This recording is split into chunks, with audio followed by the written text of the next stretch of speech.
Praise the Lord. आज का विषय है खरा उपदेश न सह सकेंगे मसीह लोग। मेरे प्रियो, हम इस संसार में पाए जाते हैं, ये अंतिम समय है। जैसे प्रभु यीशु मसीह ने कहा कि अंत के समय में ऐसा होगा कि लोग खरा उपदेश नहीं सह सकेंगे, अपने कानों की खुजली के लिए अपने लिए बहुतेरे भविष्यद्वक्ता उपदेशक बटोर लेंगे। और ये बातें सत्य है मेरे प्रियो। सही सुसमाचार क्या है? सही वचन जिसमें को लोगों को विश्वास करना है और उसके अनुसार चलना है, वो लोगों को अब तक बताया नहीं जाता। लोगों को ऊपर ऊपर का जो खुशी और आनंद है उसी के विषय में बताया जाता है। दुख तकलीफ, तुम्हारी परेशानी पीड़ा दूर होगी, बस ये सब चीज़ें। लेकिन यीशु मसीह जो सुसमाचार सुनाया अपने चेलों को, उनके चेलों ने जो सेवा को किया है, अगर वैसा सेवकाई अभी किया जाए तो मेरे प्रियो, जो भीड़ लगती है चर्च में वो आधे से आधे हो जाएंगे। लेकिन प्रभु अपने लोगों को अलग करके रखा हुआ है कि जो उसके सच्चाई पे चलते हैं और जिसको मन है वैसा चलने के लिए, वो ही उसको जान पाएंगे और समझ पाएंगे।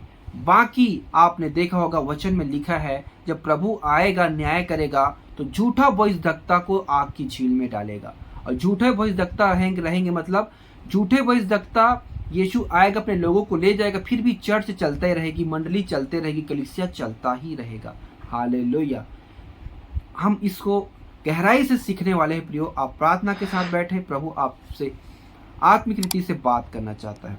तो आइए हम इस विषय को शुरू करते हैं। पवित्र से नाम के परमेश्वर तेरा धन्यवाद करते हैं सुंदर विषय के लिए। पिता, हमारे जीवन में आपने दिया पवित्र आत्मा, आप ही हमें सिखाएं और हमें वचन की भेद को आत्मा में सीखने के लिए मदद करें। छोटी सी दुआ यीशु मसीह के पवित्र नाम से मांगते हैं, आमीन।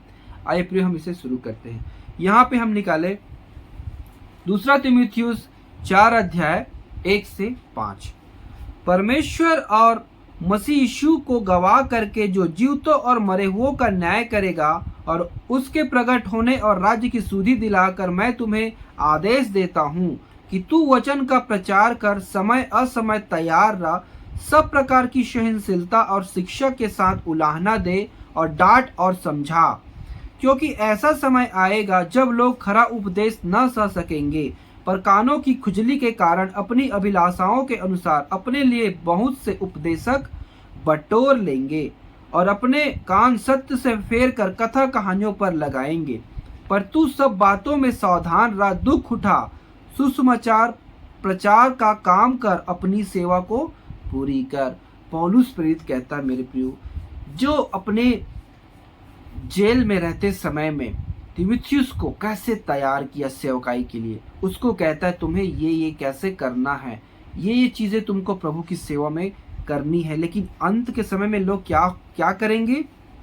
अपने लिए झूठे भविष्यद्वक्ता उपदेशक बटोर लेंगे, जो उनकी कानों की खुजली को क्या करे, कानों की खुजली के अनुसार हो। मतलब हमारे जीवन में जो सुख और शांति, आनंद, पैसा, एंजॉय, इन्हीं चीज़ों के बारे में बताए, हमारी हर एक कमी के मतलब हमारी इच्छाओं को पूरा करने के लिए बताए, ऐसे लोगों को लोग सुनना पसंद करते हैं।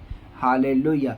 मेरे प्रियो, आपने देखा होगा, आप ऑनलाइन भी अगर आप देख रहे हैं, आपको ध्यान होगा, जो सबसे ज़्यादा आशीष, चंगाई, छुटकारा जो बताता है, उसका ही सबसे ज़्यादा फॉलोअर आपको मिलेगा।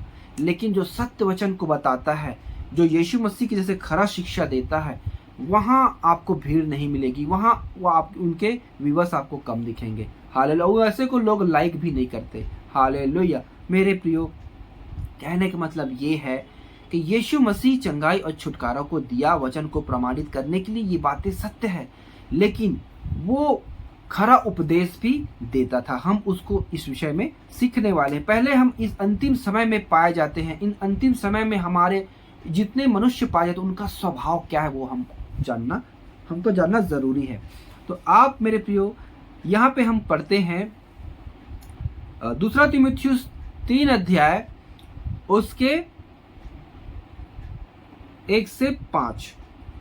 पर यह स्मरण रख कि अंतिम दिनों में कठिन समय आएंगे, क्योंकि मनुष्य स्वार्थी, लोभी, डिंगमार, अभिमानी, निंदक, माता पिता की आज्ञा टालने वाले, कृतज्ञ, अपवित्र, दया रहित, क्षमा रहित, दोष लगाने वाले, असंयमी, कठोर, भले के बैरी, विश्वासघाती, ढीठ, घमंडी और परमेश्वर के नहीं वरन सुख विलास ही के चाहने वाले होंगे। वे भक्ति का भेष तो धरेंगे पर उसकी शक्ति को ना मानेंगे।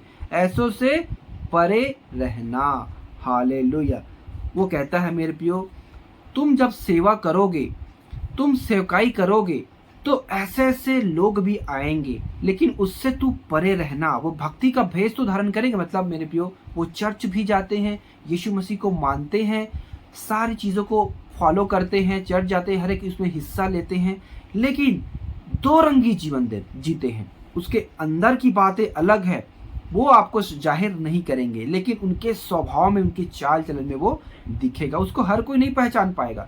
जो परमेश्वर का सत्य वचन को जानता है वही उसका भेद को समझ पाएगा। हालेलुया। वो दिखाने के लिए सब कुछ करेगा मेरे प्रियो, हर बातों में आगे रहेगा, लेकिन मेरे प्रियो वो अपने सुख और विलास के पीछे चलेगा। हालेलुया।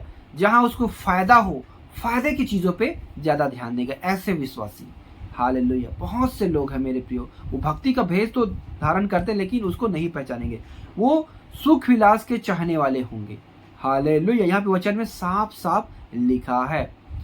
इसीलिए पौलुस प्रेरित अब गहराई से अपने लोगों को, अपने जो चेला था उसको सिखाया कि तू ऐसा जब सेवा में जाए तो ऐसे लोगों को भापना, समझना और जानना, उनको खरी शिक्षा देना और डांटना और समझाना। हालेलुया। क्योंकि उससे कोई फायदा नहीं होगा मेरे प्रियो। इस संसार में आपको जो भी सुख संबंधी मिलेगा उस संसार के लिए है, आपके आत्मिक जीवन के लिए कुछ भी नहीं है। आइए हम आगे वचन और देखते हैं। पहला तीमुथियुस 1 अध्याय 18 से 20। और ये गड़बड़ी कहाँ से है मेरे प्रियो? उसके पीछे झूठे भविष्यद्वक्ता का भी काम है, क्योंकि वचन में लिखा है हर एक यीशु की प्रतीति न करना, क्योंकि दूसरा यीशु, दूसरा सुसमाचार भी जगत में चल रहा है। यहाँ पे लिखा है 3 के उसके 7, दूसरा तीमुथियुस 18 से 20 हम पढ़ते हैं। हे पुत्र तीमुथियुस, उस भविष्यवाणियों के अनुसार जो पहले तेरे विषय में की गई थी, मैं यह आज्ञा सौंपता हूँ कि तू उसके अनुसार अच्छी लड़ाई को लड़ते रह और विश्वास और उस अच्छे विवेक को थामे रह, जिसे दूर करने के कारण कितनों का विश्वास रूपी जहाज डूब गया। उन्हीं में से हुमिनियुस और सिकंदर है, जिन्हें मैंने शैतान को सौंप दिया कि वे परमेश्वर की निंदा करना ना सीखे। हालेलुया। इसके पीछे कौन लोग हैं मेरे प्रियो? इसके पीछे झूठे भविष्यद्वक्ताएं भी हैं। जैसे पौलुस प्रेरित कहता है, उनके साथ सेवा के लिए हुमिनियुस और सिकंदर भी निकला था, लेकिन वो शरीर के पीछे चले गए, शरीर के पीछे, आशीष के पीछे चले गए, आशीष के सुसमाचार के पीछे चले गए। तब पौलुस कहता है मैं उन्हें शैतान के हाथ में सौंप दिया हूँ, क्योंकि ये क्या करते हैं? परमेश्वर के नाम की निंदा करते हैं अपनी सेवकाई के द्वारा। हालेलुया। तो मेरे प्रियो, झूठे भविष्यद्वक्ता, झूठे प्रचारक भी हैं जो आशीष के ही पीछे चलते हैं, अपने लोगों को उस सही मार्ग की शिक्षा नहीं देते, सिर्फ इसी जीवन के बारे में बताते हैं और बहुत सारी उन्हें भरमा के रखे हुए हैं। हम यहाँ देखते हैं मेरे प्रियो, पहला तीमुथियुस 1 अध्याय 3 से 7। जैसे मैंने मकिदुनिया को जाते समय तुझे समझाया था कि इफिसुस में रहकर कुछ लोगों को आज्ञा दे कि अन्य प्रकार की शिक्षा ना दे और उन कहानियों और अनंत वंशावलियों पर मन न लगाए जिनसे विवाद होते हैं और परमेश्वर के उस प्रबंध के अनुसार नहीं जो विश्वास पर आधारित है। वैसे ही फिर भी कहता हूँ, आज्ञा का सारांश यह है कि शुद्ध मन और अच्छे विवेक और कपट रहित विश्वास से प्रेम उत्पन्न हो। इनको छोड़ कितने लोग बकवाद की ओर भटक गए और व्यवस्थापक तो होना चाहते हैं, पर जो बातें कहते हैं, जिनको दृढ़ता से बोलते हैं, उनको समझते भी नहीं। हालेलुया। पौलुस प्रेरित कहता है मेरे प्रियो, बहुत से ऐसे लोग हैं जो गलत शिक्षा देते हैं, उनसे चौकस रहना करके कहता है, और उन्हें भी डांटना और समझाना पौलुस प्रेरित कहता है। मेरे प्रियो, बहुत सारी गलत शिक्षाएं भी मसीह जगत में है। लोग क्या सिखाते हैं लोगों को? अभी आशीष के विषय में, तुम दो तो तुमको आशीष मिलेगा, तुम बीज बो तो एक बीज बोओगे, उससे बहुत सारे निकलेंगे। और वो सबसे बड़ा है मेरे प्रियो, 10वां हिस्से के बारे में लोग उसको बहुत ही करते हैं। तुम इसको दो तो तुम परमेश्वर पर विश्वास तुम्हारा प्रकट होता है, इसके द्वारा तुम परमेश्वर को परखो, परमेश्वर को हमें परखना नहीं है मेरे प्रियो। सब कुछ परमेश्वर का है, हमें उसने दिया है।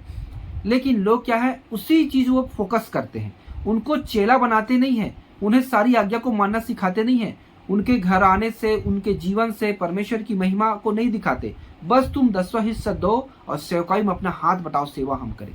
सेवा हर एक विश्वासी को करना है। हालेलुया मेरे प्रियो, सबको चेला बनाना है।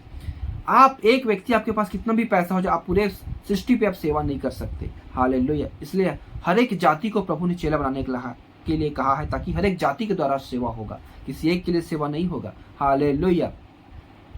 इसलिए मेरे प्रियो, दाऊद भी कहता था मैं मंदिर को बनाऊंगा, प्रभु कहता है मंदिर को तू बनाने ना पाएगा।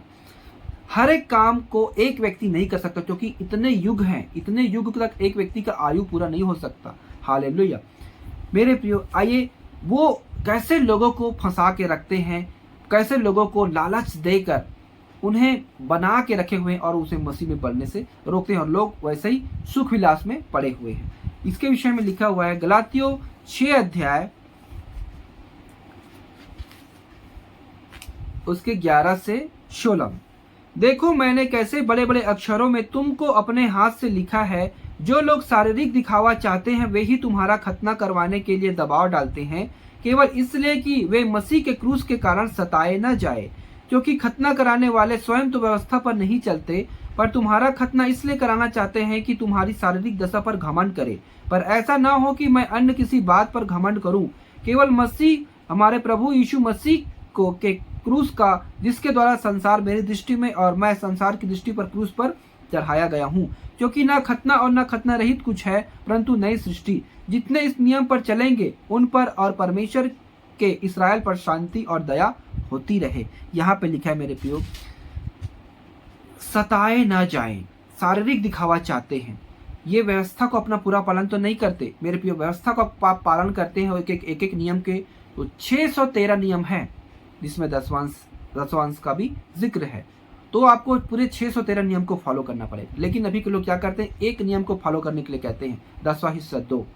हालेलुया, ये क्या करते हैं मेरे प्रियो, शारीरिक लोग हैं, जो मतलब पैसा आएगा, सब कुछ आएगा तो शारीरिक दुख नहीं होगा मेरे प्रियो। हमें प्रभु ने, हमें दुख होगा, संसार में तुम्हें दुख होगा, प्रभु ने कहा है, कलेश होगा, उसको सहना है, तंगी के द्वारा, ये सब चीजों के द्वारा। अगर हम सारी चीजों को हम लेंगे तो हमें कहाँ से दुख होगा, कहाँ से हमें तकलीफ होगा। क्योंकि अगर ऐसा आप करेंगे तो ये ऐसा क्यों करते हैं कि हमें दुख ना हो, हम उस पैसे से अपनी सारी जरूरत को पूरा कर लेते हैं, तो उन्हें कहाँ से दुख पीड़ा होगा। पिछले सदी के लोग ऐसा नहीं करते थे।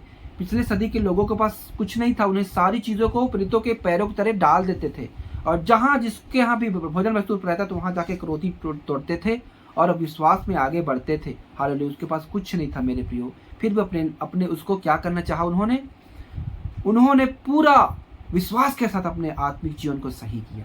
हालेलुया। आइए प्रियो और वचन में आगे बढ़ते हैं। 2 तीमुथियुस 3 अध्याय उसके 10 से 17। यहाँ पे लिखा है, परंतु तू ने उपदेश, चाल चलन, मनसा, विश्वास, सहनशीलता, प्रेम, धीरज और सताए जाने और दुख उठाने में मेरा साथ दिया।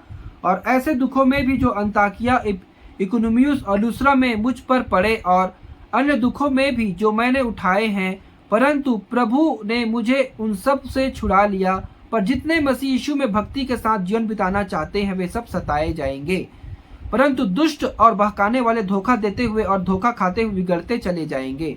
पर तू उन बातों को जो तूने सीखी और विश्वास किया है, यह जान कर दृढ़ बना रहा, और कि तू उन्हें किन लोगों से सीखा है और बचपन से पवित्र शास्त्र तेरा जाना हुआ है, जो तुझे मसीह पर विश्वास करने के द्वारा उद्धार प्राप्त करने के लिए बुद्धिमान बना सकता है। हालेलुया। प्रभु पौलुस प्रेरित कहता है, जो दुख मैंने तेरे सामने करके दिखाया है, दुख में जीवन बिता कर दिखाया, उसको तू भली भांति जानता है, तू भी ऐसी ही करना। हालेलुया। मतलब मेरे प्रियो, यहाँ पे लिखा है जो भक्ति के साथ जीवन बिताना चाहेंगे वे सताए जाएंगे। तो मेरे प्रियो, आपके जीवन में अगर सतावट नहीं है, भक्ति आपके जीवन में नहीं है, हर एक को इस चीज का सामना करना पड़ेगा। अब वो लोग क्या चाहते हैं, वो आगे चल के क्या करेंगे आपको मालूम है, ये झूठे भविष्यवक्ताएं के साथ में जाएंगे और भक्ति का भेष तो धरे हैं, आगे चल के मेरे प्रियो वो अपने आप को सब चीज उसके हाथ में सौंप देंगे। उन्हें दुख ना, कोई हमको दुख ना दे, हमें कोई पीड़ाएं ना दे, ऐसे करके मसीह के लिए दुख उठाना नहीं चाहते। ऐसे मेरे प्रियो बहुत से लोगों की सोच थी। हम पतरस पर भी ऐसा ही सोचता था। यीशु मसीह उनको कहा, यहाँ पे हम देखते हैं मत्ती सुसमाचार 17 अध्याय 1 से 5 में लिखा है, 6 दिन के बाद यीशु ने पतरस और याकूब और उसके भाई यूहन्ना के साथ लिया और उन्हें एकांत में किसी ऊंचे पहाड़ पर ले गया। वहां उनके सामने उसका रूपांतरण हुआ और उसका मुंह सूर्य के समान चमका और उसका वस्त्र ज्योति के समान उजला हो गया और मूसा और एलिया उसके साथ बातें करते हुए उन्हें दिखाई दिए। इस प्रकार पतरस ने यीशु से कहा, हे प्रभु, हमारा यहाँ रहना अच्छा है। यदि तेरी इच्छा हो तो मैं यहाँ 3 मंडप बनाऊं, एक तेरे लिए, एक मूसा के लिए और एक एलिया के लिए। वह बोल ही रहा था कि एक उजले बादल ने उन्हें छा लिया और उस बादल में से यह शब्द निकला, यह मेरा प्रिय पुत्र है जिससे मैं प्रसन्न हूँ, इसकी सुनो। पतरस क्या सोचता था? यीशु मसीह आया है। जब यीशु मसीह को सबसे पहले में देखा तो अंद्रयास कहता है, भैया हम जिसको ढूंढ रहे थे वो मिल गया है। उस समय उन लोग दुख पे पीड़ा पे थे, तब उनको मिला मसीह मिल गया है। जब मसीह आया तो दोनों उसके पीछे हो लिए। तब वो सोचते थे, हाँ हमारा राजा मिल गया है। वो राजा बनाना चाहते थे। हालेलुया मेरे प्रियो। वो सोचते थे हम प्रभु के साथ राज्य करेंगे। और जब उन्होंने देखा एलिया को, मूसा को, आत्मा को जब प्रभु से बातें कर रहा था पहाड़ पे, तब कहा हम यहाँ मंडप बनाएंगे और हम उसके अधिपति रहेंगे, हमारा प्रभु राजा होगा यीशु मसीह। लेकिन प्रभु यीशु ने जब जैसे जैसे खराई के वचन को बताना शुरू किया, मेरे प्रियो, उन लोगों को अचंभा लगा। 70 चेले थे, सारे चले गए। हालेलुया मेरे प्रियो। जब सही वचन को प्रभु यीशु मसीह बताना चालू किया, तब कहा, अगर कोई मेरे पीछे आना चाहता है वो अपने आप का इनकार करे और क्रूस उठाए, तभी वो मेरा चेला हो सकता है। अपने आप का इनकार करे। जब खरा वचन बताना चालू किया, मेरे प्रिय, सारे चेले लौट गए, सिर्फ 12 बचे। और 12 में एक और था जो उसमें से यहूदा इस्करियोती, जो उसको पकड़वा दिया। वो भी लालच में उसके साथ चेला बना हुआ था। उसको खाने पीने का, सब चीज़ों को देखता था, चंगाई छुटकारा, उसके पैसों को बहुत उसका लालची था, इसलिए पैसों में उसको प्रभु को बेच दिया, पकड़वा दिया। हालेलुया। एक वचन और पढ़ेंगे प्रियो, हम प्रार्थना करेंगे। यूहन्ना रचित सुसमाचार 6 अध्याय 22 से 27।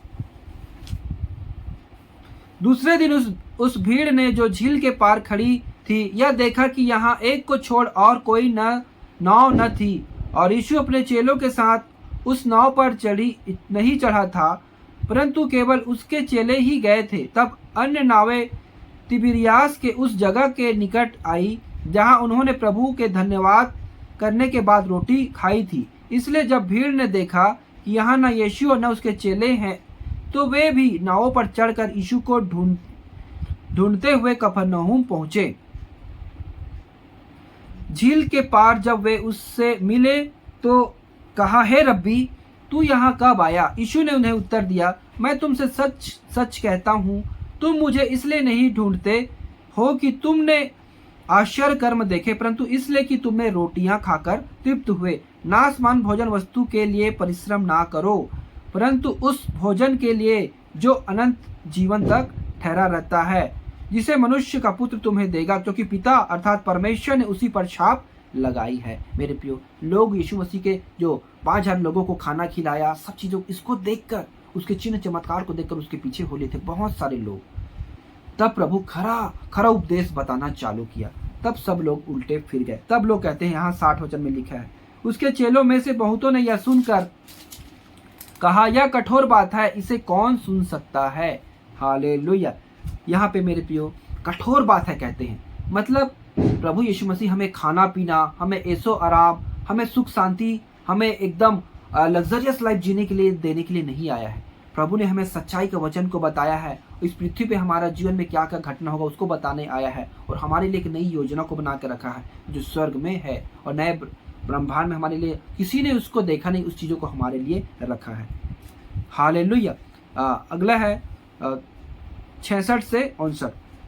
इस पर उसके चेलों में से बहुत उल्टे फिर गए और उसके बाद उसके साथ न चले। तब यीशु ने इन 12 को कहा, क्या तुम भी चले जाना चाहते हो? शमौन पतरस ने उसको उत्तर दिया, हे प्रभु, हम किसके पास जाएं? अनंत जीवन की बातें तो तेरे ही पास है, और हमने विश्वास किया और जान लिया कि परमेश्वर का पवित्र जन तू ही है। हालेलुया। तब मेरे प्रियो यीशु कहता है, क्या मैंने तुम्हें नहीं चुना? सब लोग मेरे प्रियो फिर गए जब प्रभु सच्चा खरा वचन बताना चाहा। वैसे ही मसीह लोग क्या करने अभी जो बहुत सारे विश्वासी लोग क्या करते हैं, सुख शांति आशीष ही चाहते हैं। बहुत से जीवन में दुख पीड़ाएं आती हैं तो प्रभु को छोड़ देते हैं। मेरे प्रियो, प्रभु हमें सत्य के वचन को बताने आया है और प्रभु के नाम से आपको दुख उठाना है। आपके जीवन में तंगी आएगा, मुसीबत आएगा, एक बार प्रभु आपको चंगा करेगा कि आप दोबारा बीमार नहीं पड़ेंगे। आपको दोबारा बीमार पड़ेंगे जब तक आप शरीर में है, आपके जीवन में दुख और पीड़ा आएगा ही। हालेलुया। इसलिए मेरे प्रियो, आप आत्मा के जीवन के बारे में सोचें। प्रभु हमारे आत्मिक जीवन को बचाने के लिए आया है, क्योंकि हमारा ये शरीर हम 60 साल 100 साल जिएंगे, उससे ज़्यादा कहाँ जी पाएंगे। हमें प्रभु युगन युग का आनंद देने वाला है, हम उसके लिए जिए, उसके लिए तैयार हों, ये प्रभु ऐसा चाहता है। मैं आशा करता हूँ प्रियो, आप इस विषय को अच्छे से सीखें और जाने हैं। इस वचन को प्रभु के लिए लाइक ज़रूर करें और चैनल पहली बार सब्सक्राइब करें और इसे हर एक भाई बहन तक शेयर कर दें। आइए हम प्रार्थना जल समाप्त करते हैं। पवित्र से नाम के परमेश्वर तेरा धन्यवाद करते, सुंदर विषय के लिए आपने हमें सिखाया और बताया पिता कि कैसे हमें खरा उपदेश को सुनना है और समझना है, खरा उपदेश को में चलना है। प्रभु यीशु मसीह ने हमें खरा उपदेश को सुनने के लिए कहा। हे पिता, हमें हमारी आंखों को खोला, हम आपका धन्यवाद करते हैं। हे पिता, आगे भी हमसे ऐसी बातें कर तेरी वचन को सुनने पाए और अपने आत्मिक जन को हम तैयार करने पाए। दुआ यीशु मसीह पवित्र नाम से मांगते हैं, आमीन। सभी भाई बहनों को जय मसीह।